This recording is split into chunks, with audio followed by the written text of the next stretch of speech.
All right, welcome to the number one Bengals podcast. I'm your host, Dadio McTook. As always, I'm joined by Dr. Roji, Dr. Kismaji, and John Hi. Sheeran, our special, very special analyst, the boy genius as they call him.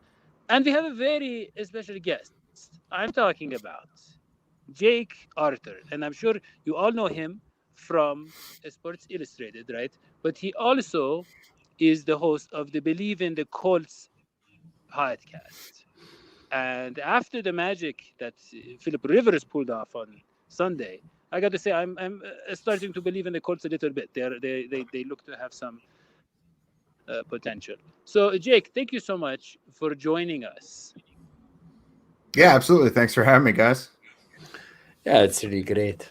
I mean, look, Now, really, it's easy to yeah, look like a yeah. superstar when you go up against the Bengals. I wouldn't put too much into this last game. Yeah, I'd have to be honest with you. With the start they got off to, that's two consecutive games where they've gotten off to an awful start. So this doesn't seem you don't get all the warm fuzzies from this victory. To be honest with you, it's especially with how the defense had played early on in the season.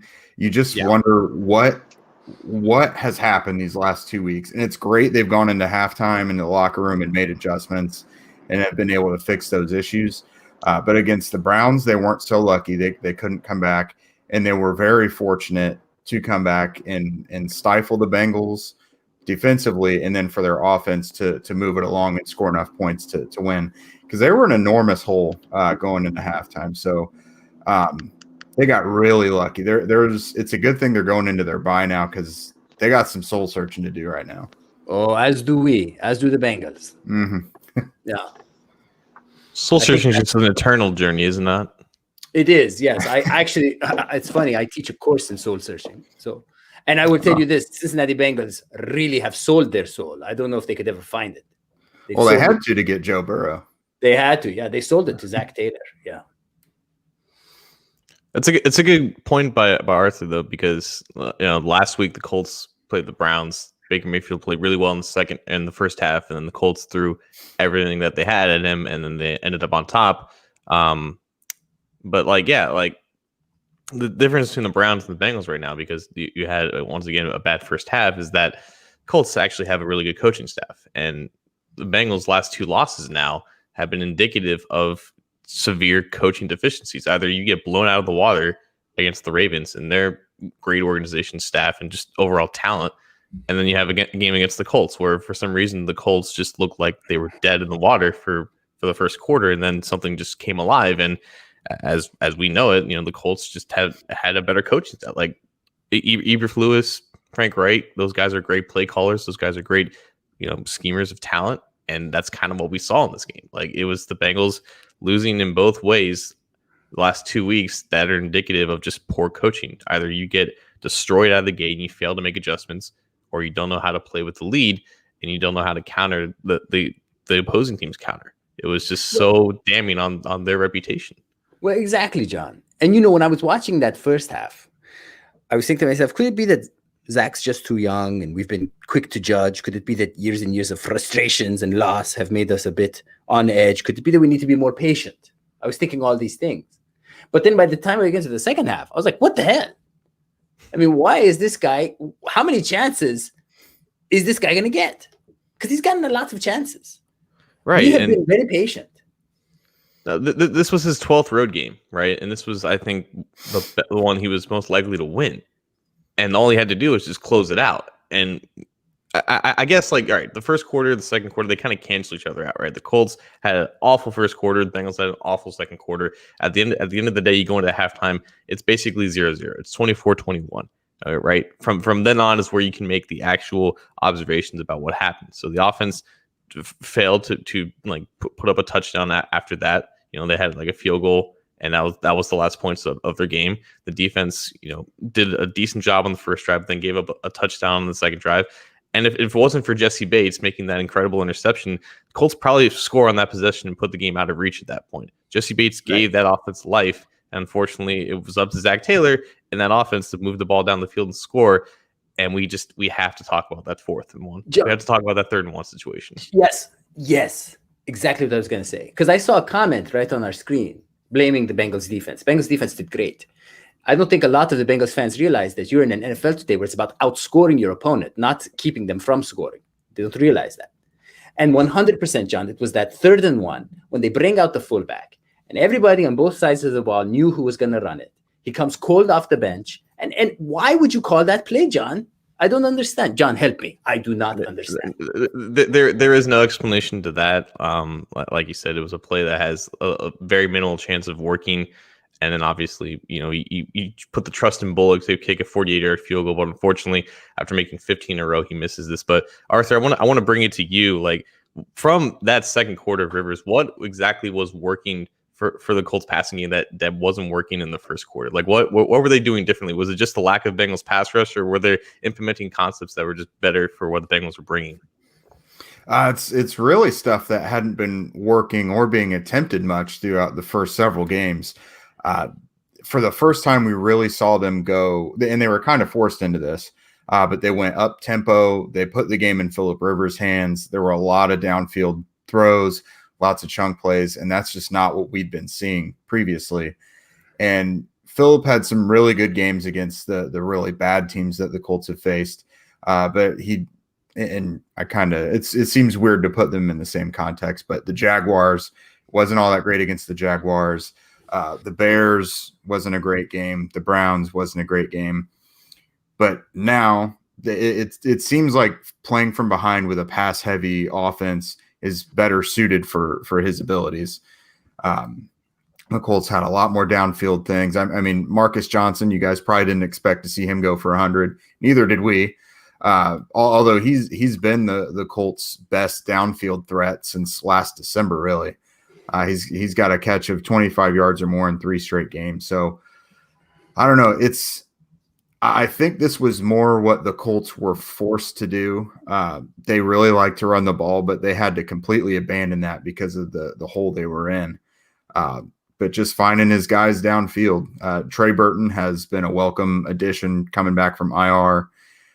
It's made the Mo Alley Cox hoopla already kind of dissipate because Phillip Rivers clearly likes Trey Burton quite a bit already. So it's just some new things they were forced into, and getting Trey Burton back was a big help as well. Yeah. Well, I can't say much about the Colts. I don't follow the Colts. But I can say a lot about the Bengals. And I can say that when we saw AJ Green getting his redemption, that was a beautiful thing. When we saw Joe Burrow, first year, quarterback, up 21 points, doing everything right. The kid had a lot of dreams, and he throws one interception at the end of the game, and people start blaming him, and the coaching staff starts to blame him. I'm going to tell you, if there was ever a game that proved where the blame lies, it was this game. It was this game. And the blame lies with the coaching. And I'll tell you this, Jake, and I don't know if it's like this in Indianapolis, but in Cincinnati, we have a problem with responsibility, culpability. Our coaches don't get fired very frequently, and they don't take the blame very frequently, and that's a big problem. That's a big problem moving forward. That's how I feel right now. Kind of the opposite of what the Browns have going on in their neck of the woods. Exactly. Yeah. But yeah, the coaching staff gets a lot of trust from the front office. They don't bring in guys they don't trust, and they're going to give a pretty decent leash to. A lot of people had been calling for Chuck Pagano's job for at least a couple years before he was let go. Same with Ryan Grigson, but no, there's not a lot of blame. At least not from the fan base that goes onto the coaching staff very often. There are definitely some boo birds out there, but no, in general, they've earned quite a bit of trust. But this season has been a bit trying, just because you have no idea what this team is. They're 4-2, but we don't even really know how good they are. They've just made some self-inflicted mistakes. I thought yesterday, for the first time, defensively, I thought they looked lethargic and like they just weren't ready to start the game at all. And that's not at all what we see from a Matt Eberflus defense. If you're doing anything, you're giving effort and going all out. And I can't say they weren't, but they looked tired immediately. It was really odd. But no, this coaching staff has earned some trust. And I mean, we'll see how the second half of the season goes as they enter their bye week. But no, I think everything is still relatively rosy there. But Jake, but first of all, I want to apologize for calling you Arthur about 5 minutes ago. Oh, you're good, man. Completely my bad. But how is it like watching a game with Phillip Rivers at quarterback and a quarterback in the game throwing a game-sealing interception, but it wasn't Phillip Rivers this time? It's nice, yeah. Yeah. We've had a couple times where it's just been a dagger, a bad throw, and everything, and I'll give Joe Burrow a little credit. I mean, he was trying to make something happen. The safety who picked it off, Julian Blackmon, it just so happens his bread and butter is his football IQ and his instincts. So maybe not every defensive back makes that play, but a guy like Blackmon does. He was on the injury report too, right? Yeah, so he's had a little bit of an injury thing this whole time. So he tore his ACL in the Pac-12 championship in December. And then I don't think he played week 1, but he finally made his debut week 2. And I think he was on the injury report for one more week there after he returned. And then he had, I think, some sort of lower body thing, like a groin or something. But he didn't miss very much practice time. But he was on the initial injury report, I think, as a limited participant. Mm. Yeah. Well, I will say this. I'd like to hear at some point Dadio's insights here, because Dadio and I spent a long time criticizing criticizing the previous Marvin Lewis, criticizing Marvin Lewis, and we had the talent back then, and we always thought, hey, if we get a new coaching lineup, things would change. We got the new day, and we're seeing the same problems that we saw before, even worse in some ways. I'd like to really hear some big ideas about what can be done, if not to save this year, to save this team. I mean, the Bengals aren't going to ever have a GM, fine. But are they going to have some, culpability with the coaching staff? I thought, it seemed to me that Zach Taylor was even blaming Burrow a little bit.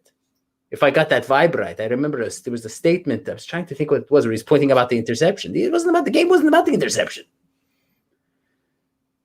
Am I wrong about that?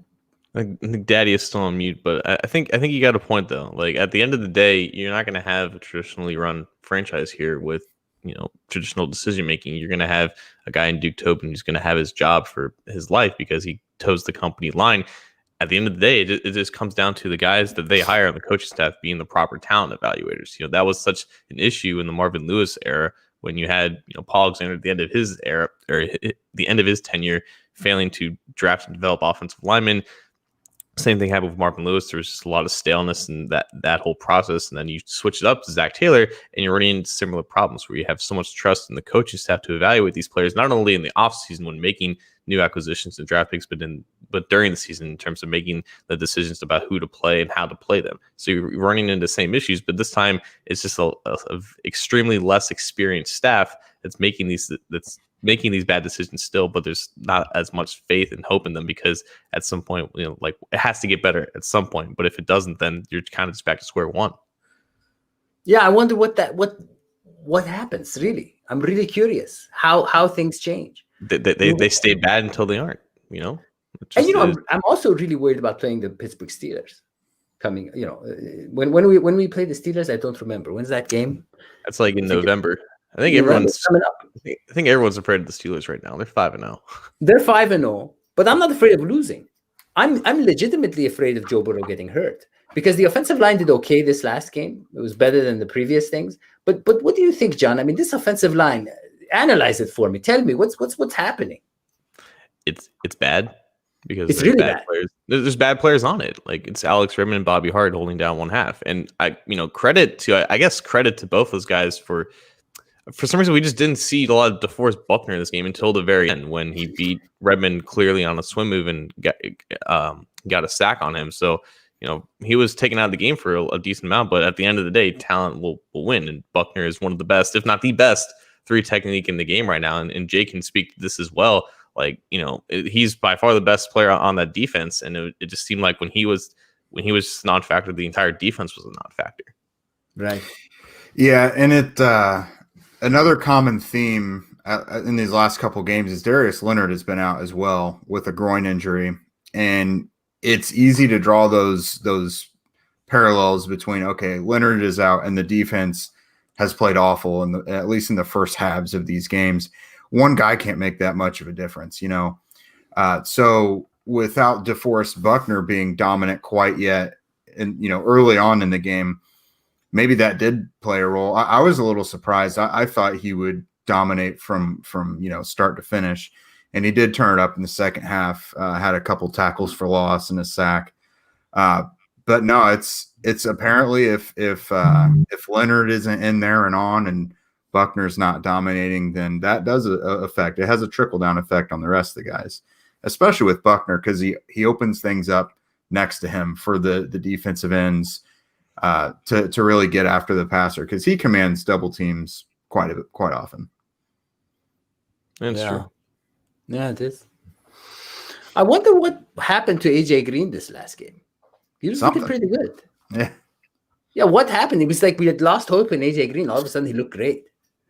He was catching things like he had one really beautiful catch. It was like beneath just down. It was down. It was very nice.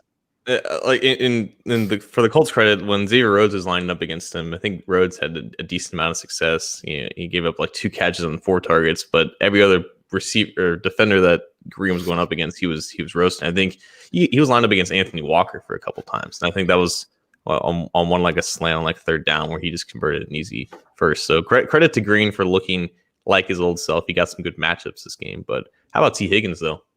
Like I love that guy.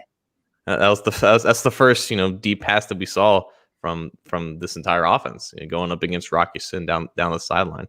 That was a great pick. Mm-hmm. Taking T. Higgins was a smart move. I mean, I would give the Zach Taylor people some credit for, personally, for example, I'll be honest with you. Back when it was between Burrow and Herbert, I was more Herbert. But then I understood that Burrow is the better pick because he's better for this team. He can actually coach himself in a lot of ways. So I realized that Burrow was the right move for this team. And now I love Burrow. I think he's the best. And T. Higgins was a good pick. So they did a good job with the picks. But I think it's, time to move on to another team, Zach Taylor. Go on, shoot. So I think that's a good segue for our final thoughts here. We gotta kind of wrap up. So yeah. Jake, any final thoughts from this game? Like I said, I mean, it's a victory. You'll take a W anytime, but the bye week is very much coming up at a great time for the Colts, and not just focusing on the Colts, but I like to see other guys that I like from other teams doing well. I did really like to see AJ Green get going. Of course, not at the expense of the Colts. I'm a Joe Mixon guy. T. Higgins was picked 1 pick before the Colts in the 2nd round when they picked Michael Pittman. So I think that was a possibility for the Colts. Dadio, that is a really good point. Yeah, I'm okay. Coming from a cave. You all make very good points. That is why I'm so quiet. And I don't want to interrupt you, but we do have to end the show. We're almost out of time. But don't forget to subscribe to our show, give it a 5-star review, Believe in the #1 Bengals podcast, and also to Jake's show, Believe in the Colts. That is all we have for this time. We will see you next time. So long, SVT. Bye.